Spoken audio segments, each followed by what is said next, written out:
Dean Chukwuemeka Odumegwu Ojukwu, the Biafran legend and leader of his people.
And in course of my taking brief here in the university, I discovered the great gap that Dean Chukwuemeka Odumegwu Ojukwu was not placed in our academic activities in the university. Hence, I made a proposal to have him on the university academic calendar by instituting a memorial lecture in his honor.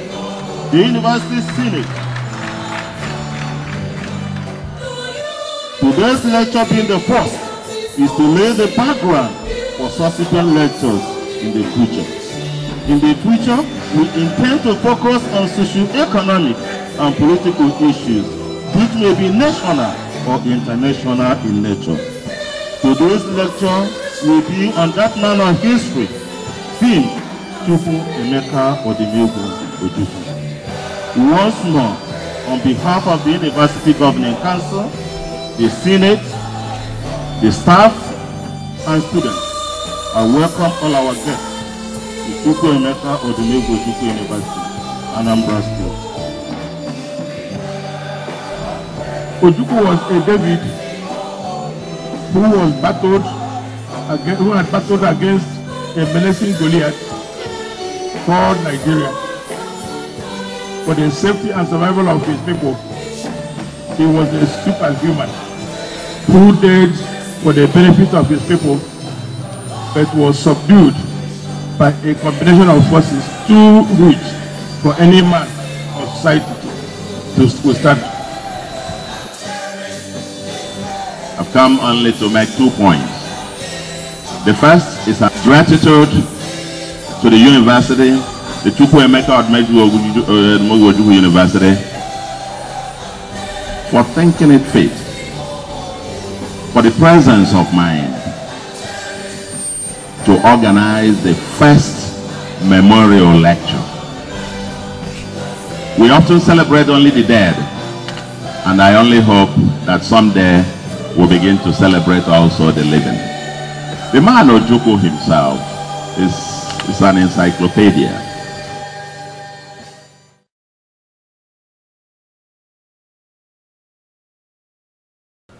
Now, and so, Ikemba is not associated with that kind of legacy. Why? He led in a period of tumult. He led in a period of difficulty. And his legacies are therefore more intangible than tangible. And that is why they may outlive everybody. Because they hark back to those things that money cannot buy.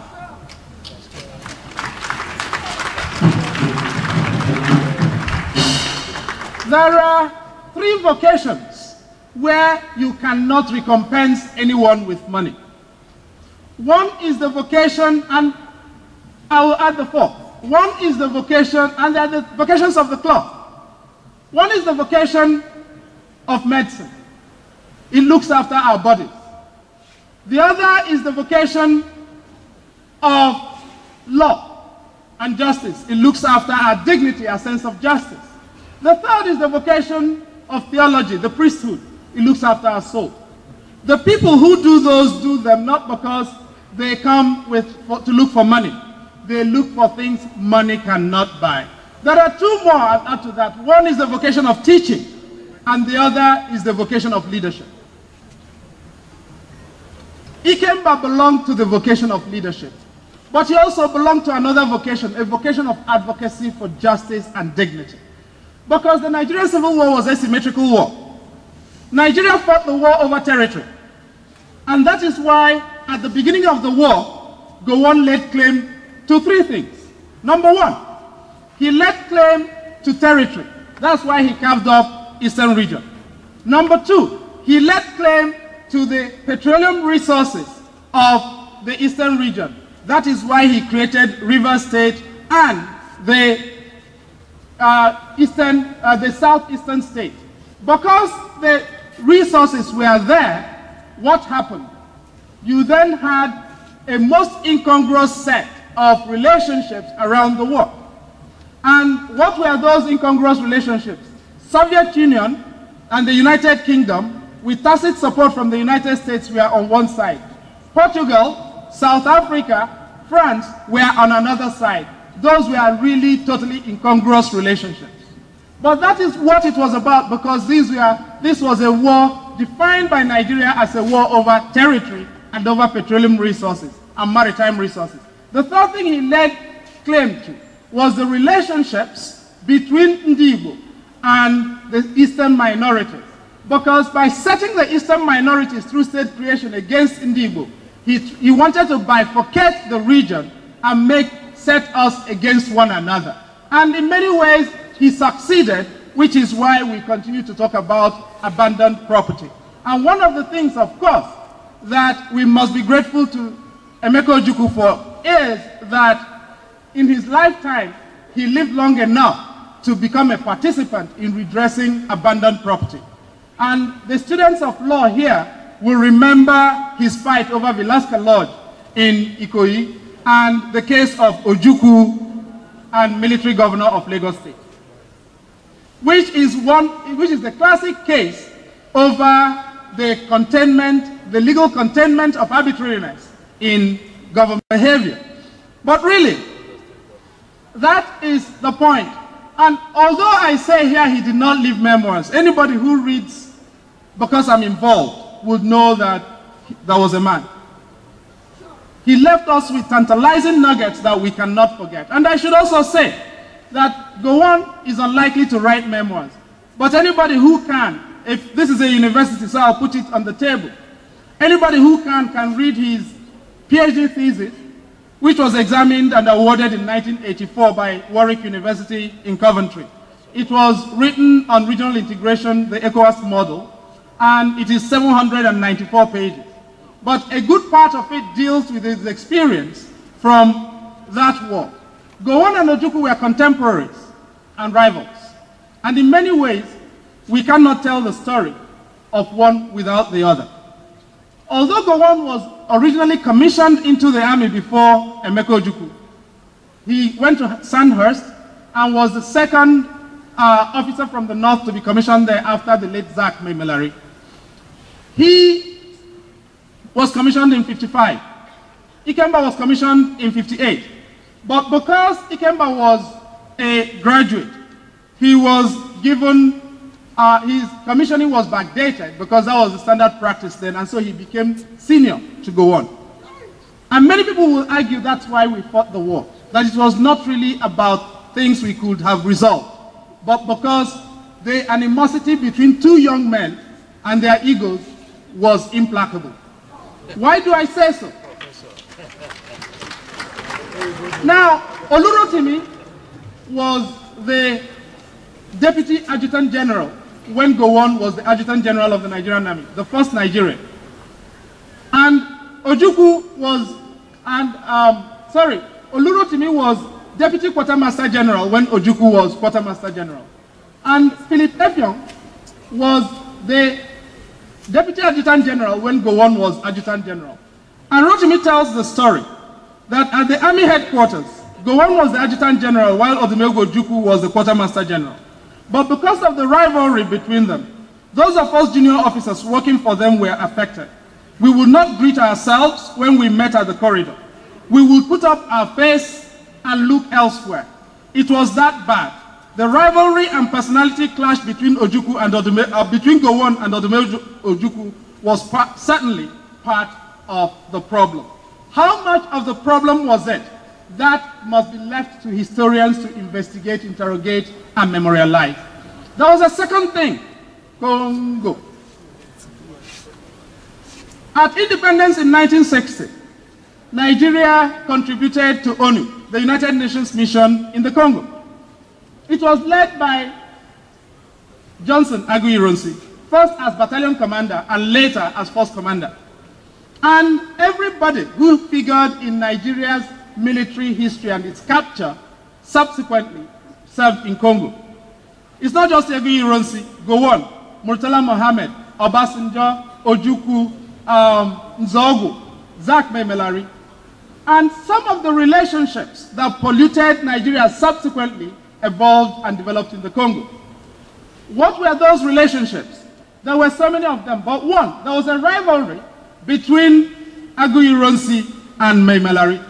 Memelari was the first combatant officer commissioned from Sandhurst. Sandhurst was recognized as the biggest training ground for officers and gentlemen. And so Memelari was worshipped. From every record available, Memelari was worshipped and had a profound sense of his self-importance, it seems.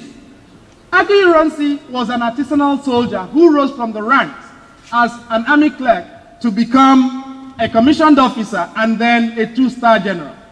And in the Congo, there was trouble between Aguiyi-Ironsi and Memelari. Aguiyi-Ironsi, as battalion commander, required that Nigerian officers should not fire except he gave the order.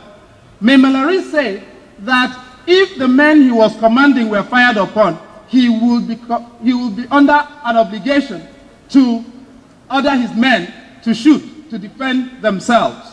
That disagreement ultimately endangered Olusegun Obasanjo. As you may recall, Obasanjo was actually abducted by a community in a firefight. He was put in the boot of a car. He was going to be executed. Zogu was the person that was sent to save him. Lieutenant Ezubana, or Captain Ezubana, was killed in that. Ezubana was commissioned from Sandhurst in 1957. He never lived beyond 1961.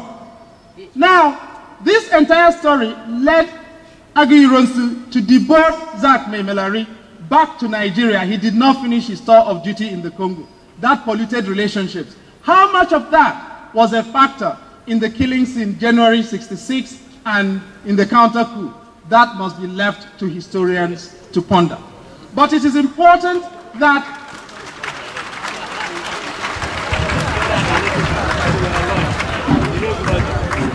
somebody asks about my qualifications.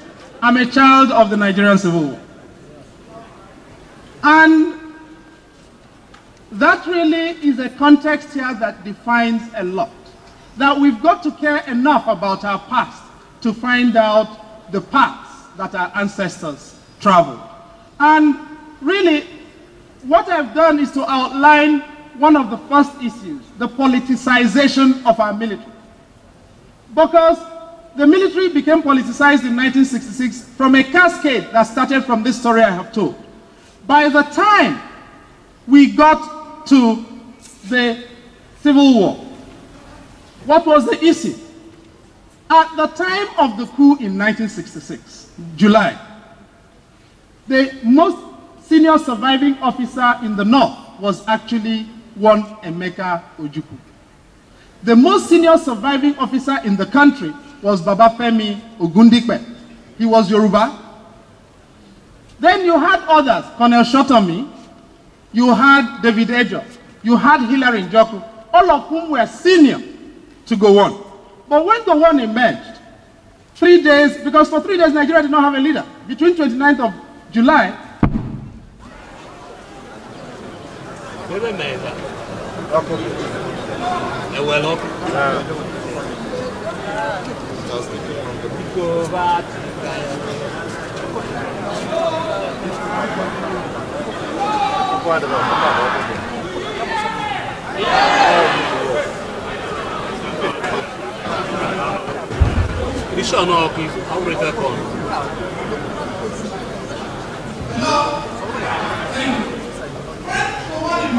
in his broadcast on the 1st of August 1967 or 1966, he said he had been selected by the majority of the Nigerian army. Some people in this group would have been alive on the day he did that broadcast, and they have listened. I never did. But I asked myself, when he told us that book, because what he did was to co-opt the language of democracy in a regimental structure, and I mean, but that happened, and somehow we swallowed it. Well, a few people did not, one of them was a neighbor's Logan. Because the regiment was up. When this is a regimental system, and regimental doctrine requires that the most senior officer should take over. He was right. He was regimentally right. The problem was, politically, he was in arrears.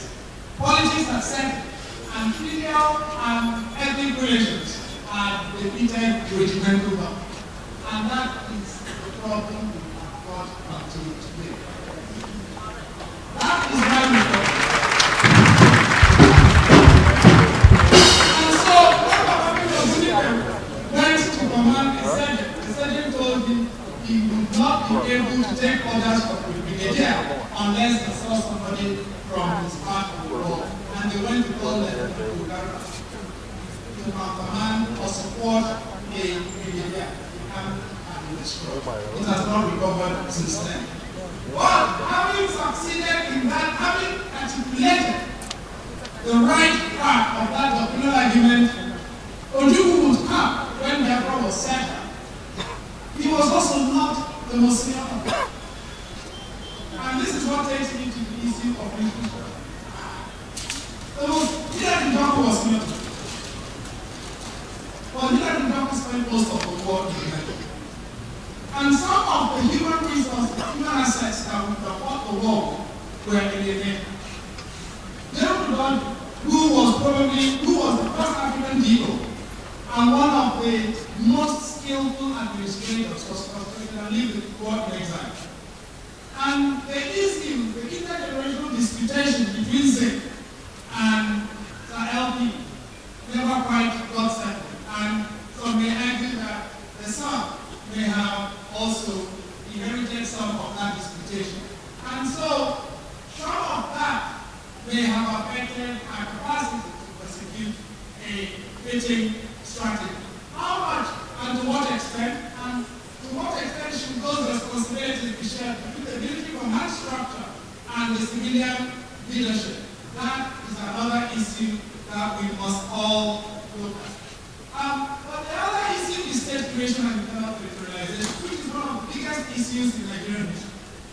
With over 379 international groups, 4,000 languages, you cannot carve up a map that will make everybody comfortable in Nigeria. So you've got to achieve compromise. As in motor racing, you have to compromise between mechanics and aerodynamics. In politics, in territorialization in Nigeria, you've got to achieve compromise between equity and reality. Now, the reality is we cannot contain all of these in one map. Regionalism, we tried, it didn't start with regionalism. In 1938, Governor Bodilon split up southern Nigeria into east and west. Enugu became a capital, and Lagos became a capital. Ibadan became a capital. The colony was there, and then you had northern Nigeria. And regionalism helped, but then when regionalism started, the minorities of the country decided they were going to be oppressed. So we set up Willing Commission in 1957. They reported in 1958 and said we could not do state creation. And so we did the elections in 1959, and Northern People's Congress won. They won without a seat outside Northern region. All their seats were from the North. And from winning all those seats in the Northern region, they marched on the center in Lagos and took over power in alliance with the NCNC. Then what happened? The NCNC-NPC coalition decided that the Western region and Action Group were a bit too boisterous and powerful. So what were they going to do? They decided to divide up the Western region and create Midwest by resolution in 1961, actualized during emergency in 1963-64. That was the origin of state creation. Because today we see state creation as an equity investment. But in Nigerian history, state creation has never been an equity investment. It is cynical. NCNC and Action and MPC divided up the West in 1963-64. In 1967, they retaliated. And when you see the account, you will see how it started, how we got to state creation from the ad hoc constitutional conference of September 1966 into the end of 1966, and how the consensus was reached. But when Gowon announced the creation of states in 1967, he had in his back pocket a consensus of the North, the Western region, and the Midwest. The Eastern region was now in a minority. By the way, the country had gone into that conference with a consensus mostly in favor of a confederation, which gave Ojukwu the confidence to go to Aburi and argue for a confederation. But the conference had taken that away. And so Gowon used that cynically on the 27th of May to announce the creation of states, 3 of them from the south, from the eastern region. What then happened after that? On that same day, 27th of May, 1967, the Eastern leaders of thought were meeting in a conference, in a consultative conference in Hotel Presidential Enugu. They were in meeting when the announcement came that Gowon had created 12 states out of the region. They adjourned briefly, came back, and decided they were going to ask Ojukwu to announce Biafra. And I asked myself now, of course, I don't know what was happening then, and I cannot measure how difficult the situation was. And I don't want to dishonor those who lived through that. So I say this with a great deal of trepidation. But I wonder, would we have reached a different place if the Eastern leaders of thought had adjourned on the 27th, slept over it, and reconvened on the 28th? I don't know. Would we have found different strategies? I don't know. But when they went to tell Ojukwu to declare Biafra, initially he said no, which is why a lot of people call him a reluctant rebel. And they then came back and told him that if he did not declare Biafra, they would do what? They would strip him of leadership and find someone else who would lead us into war. 2 things again strike me about this, and again I say it with a lot of trepidation. If you listen or look at the text of the declaration broadcast of 30th of May 1967, Biafra was declared by Lieutenant Colonel Chukwuemeka Odumegwu Ojukwu, military governor of Eastern region, and I find it totally incongruous. Why? 3 things. Number 1, he was a lieutenant colonel not of the Biafran army, but of the Nigerian army. If he was going to declare a different territory, he had an obligation to resign his commission. He did not. And I said I may say things here that will require my doing a confession. And so, if I do, please forgive me. Number 2, he did it as governor of Eastern region. But again, that was a military posting. The way I would have thought would be resign that position and then declare one. which in terms of regimental doctrine meant Nigeria could declare what they called police action, because they were claiming their soldier, who in their view was mutiny. And this is very important because Ikemba Ojukwu was perhaps the person who single-handedly stopped the January 1966 coup. And it is important that we understand when people call him a patriot, it is not manufactured history. In 1966, having taken care of Kaduna, Nzogu sent Captain Ude to go to Kano and deal with Kano and take control of it. Ojukwu stopped him. Ojukwu didn't just stop him. Obasanjo flown in by Lieutenant Dan Suleiman, whom some of you would remember is still alive.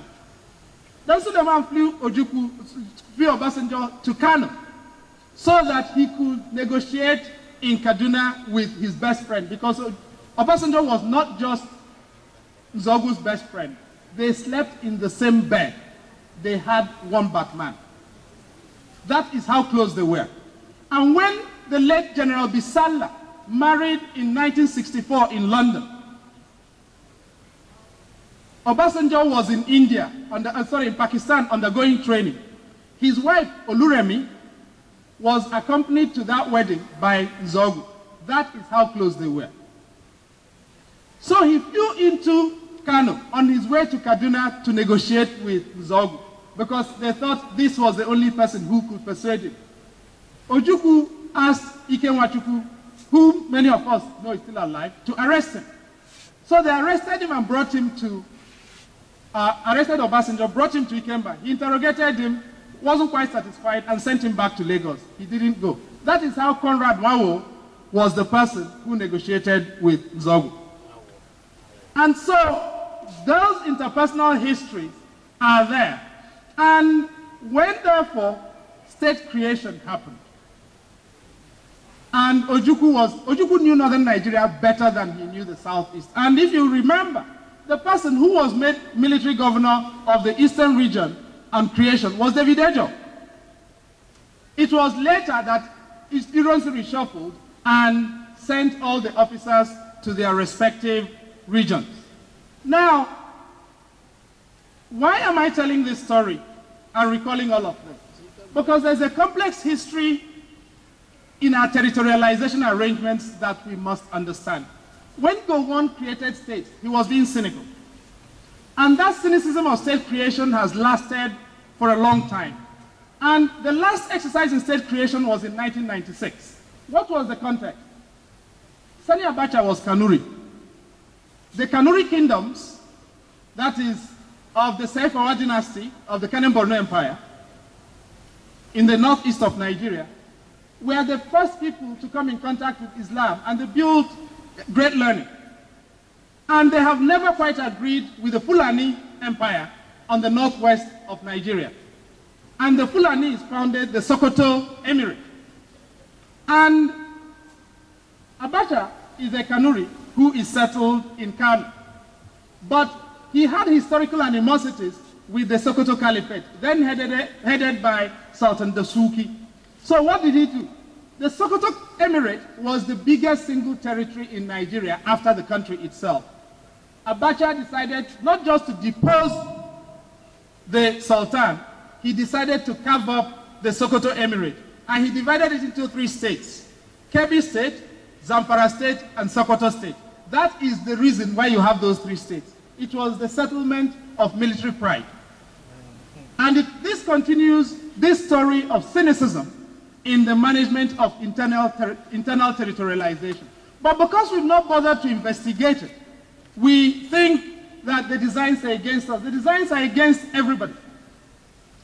And if you go to Jigawa State, for instance, there are 6 emirates.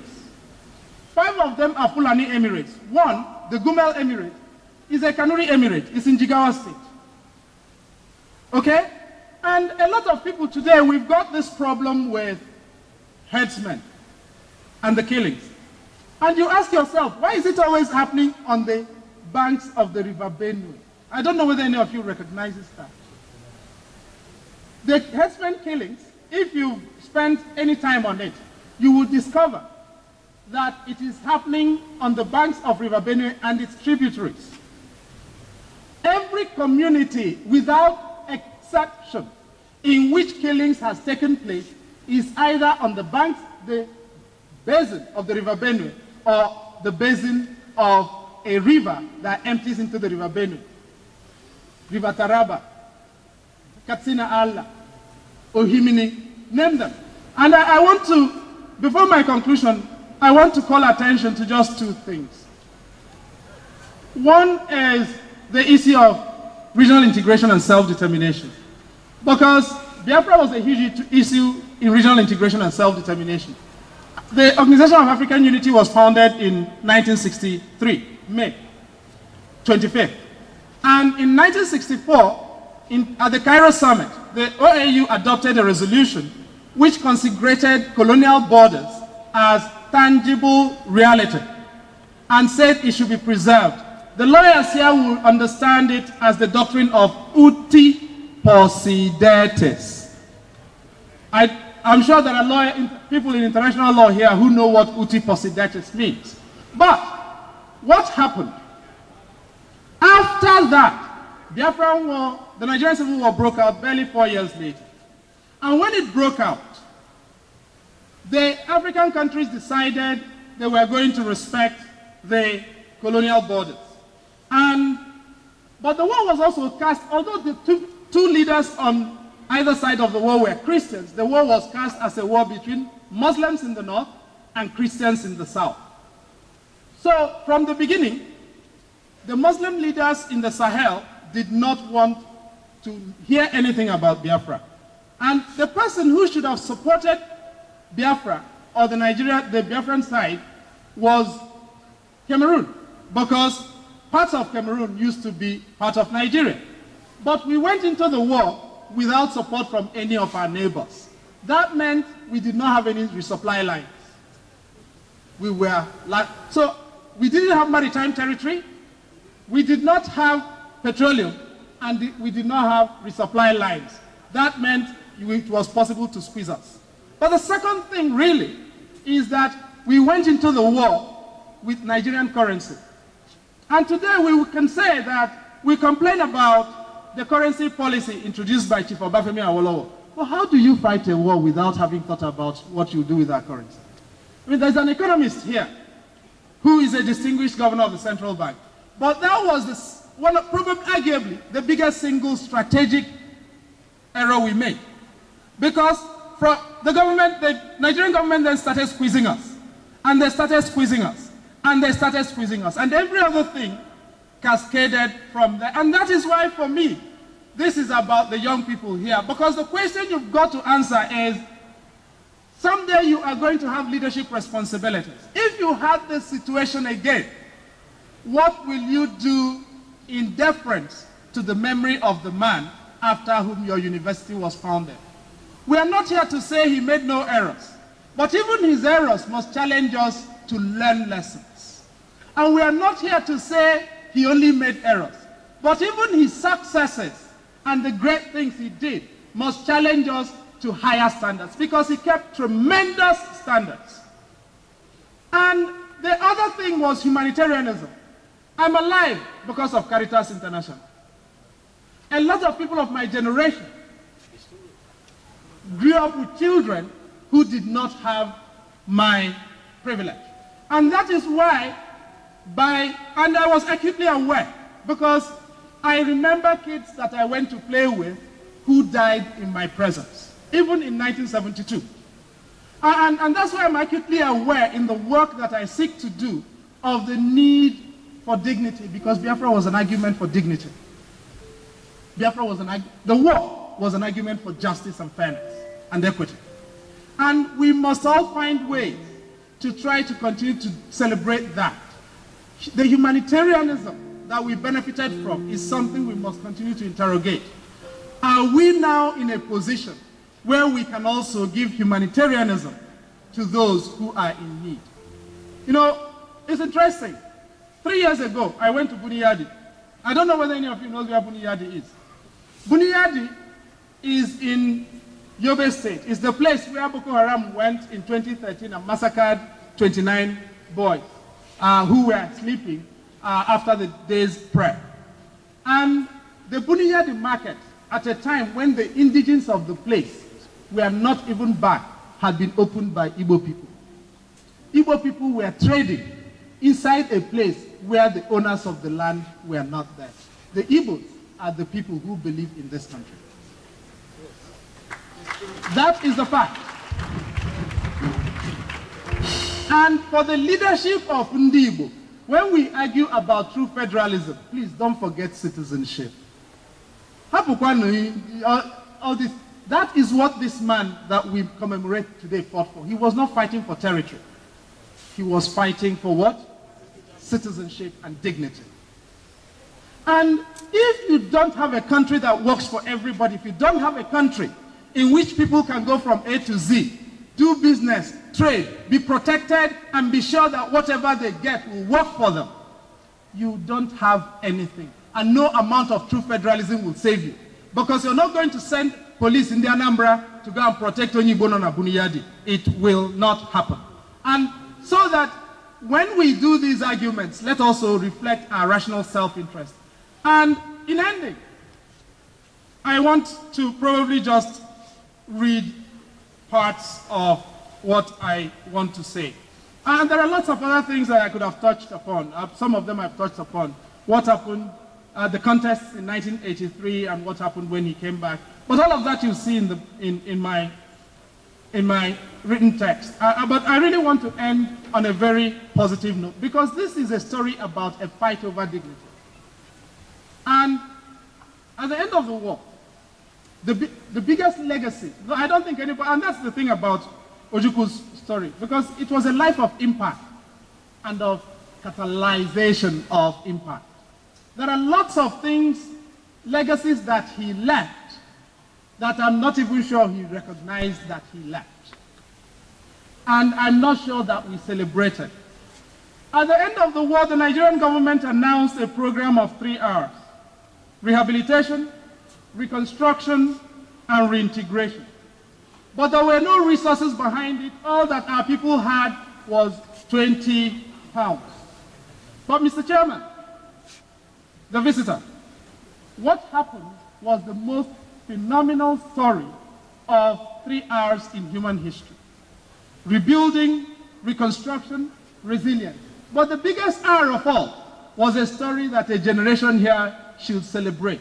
And I hope that the young people here can celebrate them. The biggest R was an R that represented the spirit of a people: Rangers International.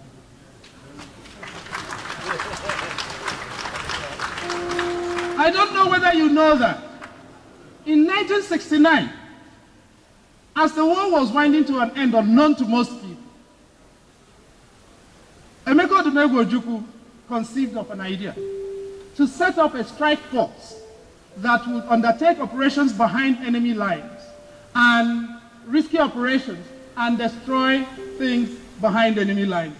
That strike force was called Rangers. It was led by Major Tim Onwatuegwu. Tim Onwatuegwu was killed on the 10th or 11th of November of January 1970. The war was ending, but he suspected that because of his role in the January 1966 coup, if the Nigerian soldiers saw him, they were going to execute him summarily. So he headed towards Ogoja to cross into Cameroon. In Ogoja, he was killed. What he left was a structure that was made up of a lot of young men who had a lot of skills that were looking for someone to galvanize and catalyze them. And so that structure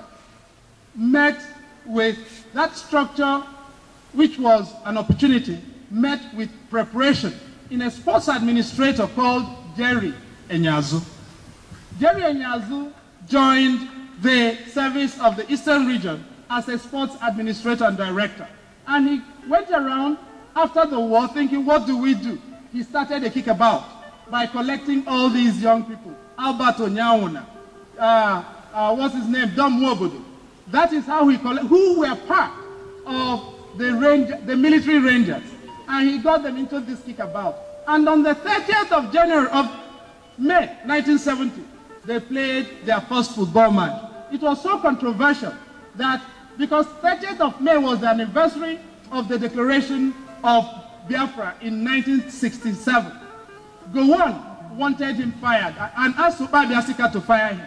And Jerry Nyazu went to Uba Biasika to say, actually, he did not know about those days. He was just organizing small boys. And Uba Biasika forgave him, and because it turned out he was telling the truth. That is how the story of Rangers began. By the end of the war, of course, we were a beaten people. Our leadership structures had been destroyed. The people who were in leadership lacked confidence in their judgment. So what happened? These young men decided they were going to invest their entire lives in rebuilding our confidence. And in Rangers, Ndibo discovered the will to win again. We rediscovered dignity. We rediscovered confidence. By 1973, the captain of Rangers was the captain of Nigeria's national team that won gold in the All-African Games in 1973. 1974, Rangers had conquered the country, won the league. They won in 75, they won in 76, they won the double. They won the treble. They won the National League, they won the Challenge Cup, and they won the African Cup Winners' Cup. Right? 6 years after the war, 1 year after Gowon went into the people whom he was supposed to have defeated were received by Obasanjo, carrying who they had conquered, not just Nigeria, they had conquered Africa. And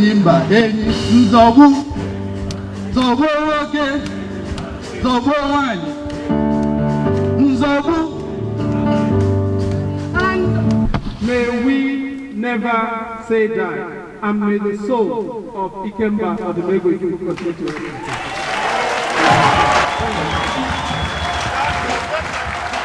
stand up, please.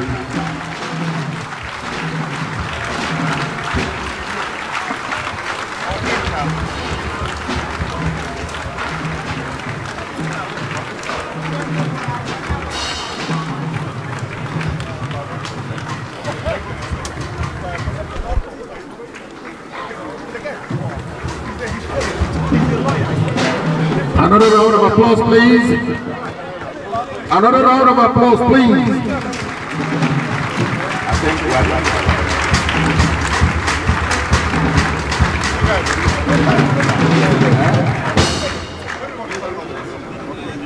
Thank you. Hello.